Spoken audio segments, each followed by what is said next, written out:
Hi అండి, అందరికీ నమస్తే. Welcome to my channel. ఇవాళ నేను మీకు చూపించబోయే రెసిపీ బఠానీ చాట్. ఇప్పుడు ఎలాగో వింటర్ సీజన్ కాబట్టి వాతావరణం చల్లగా ఉన్నప్పుడు వేడివేడిగా బఠానీ చాట్ చాలా చాలా బాగుంటుంది. Perfect combination. ఇప్పుడు ఈ బఠానీ చాట్ ఎలా తయారు చేయాలో చూపిస్తాను.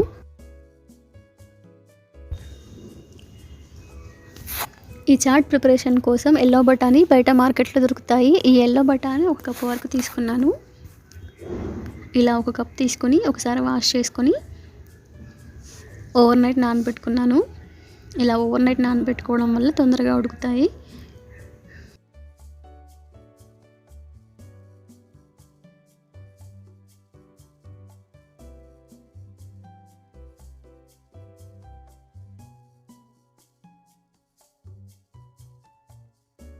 ఇలా నానబెట్టుకున్న బఠానీని కుక్కర్ గిన్నెలో వేసుకొని 5 నుంచి 6 విజిల్స్, ఇలా విజిల్స్ అని కాకుండా ముట్టుకుంటే సాఫ్ట్గా అయిపోవాలి, అంతవరకు ఉడికించుకోవాలి.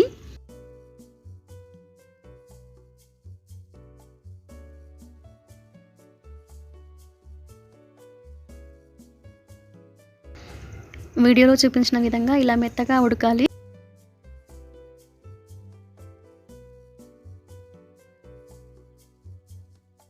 ఇలా ఉడికిన బఠానీని సగం తీసి మెత్తగా గ్రైండ్ చేసుకోవాలి, సగం అలాగే ఉంచుకోవాలి.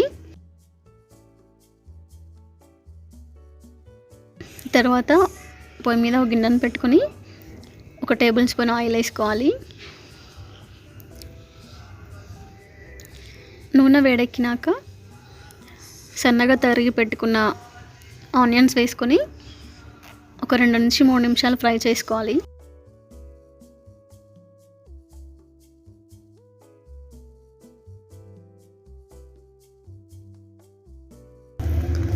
తర్వాత ఆనియన్స్ ఫ్రై అయ్యేలోపు 2 మీడియం సైజ్ టమాటాలు తీసుకొని మెత్తడి ప్యూరీ లాగా చేసి పక్కన ఉంచుకోండి.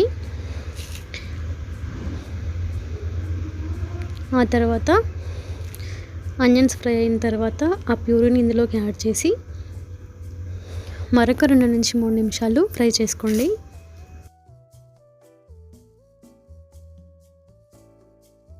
టమాటా మరియు ఆనియన్స్ ఫ్రై అయిన తర్వాత 1 టీ స్పూన్ సాల్ట్ వేసుకోవాలి.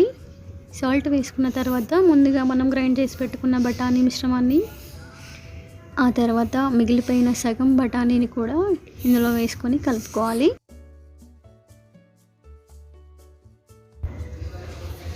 ఈ బఠానీ యాడ్ చేసుకున్న తర్వాత దీన్ని కూడా 2 నుంచి 3 నిమిషాలు ఉడికించుకోవాలి.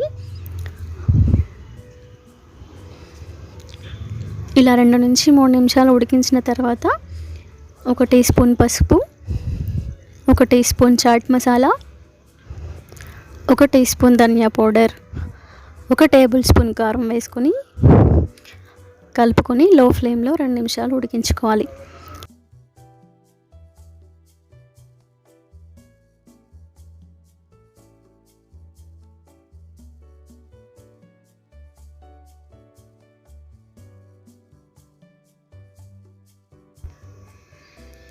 కన్సిస్టెన్సీ ఈ విధంగా ఉంటే సరిపోతుంది. ఆ తర్వాత స్టవ్ కట్టేసి వేడివేడిగా సర్వింగ్ బౌల్లోకి తీసుకోండి. ఇలా వేడివేడిగా సర్వ్ చేసుకుంటేనే బాగుంటుంది కాబట్టి ఇలా వేడిగా తీసుకున్న తర్వాత దాని మీద సన్నగా కట్ చేసి పెట్టుకున్న ఆనియన్స్ వేసుకోండి.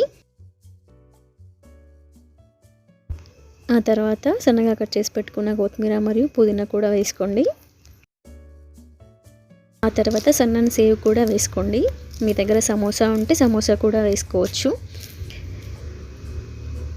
ఆ తర్వాత 1 టీ స్పూన్ నిమ్మరసం పిండుకొని వేడివేడిగా సర్వ్ చేసుకుంటే చాలా బాగుంటుంది. ఈ వీడియో కనుక మీకు నచ్చితే ఒక లైక్ చేయండి. Thank you for watching.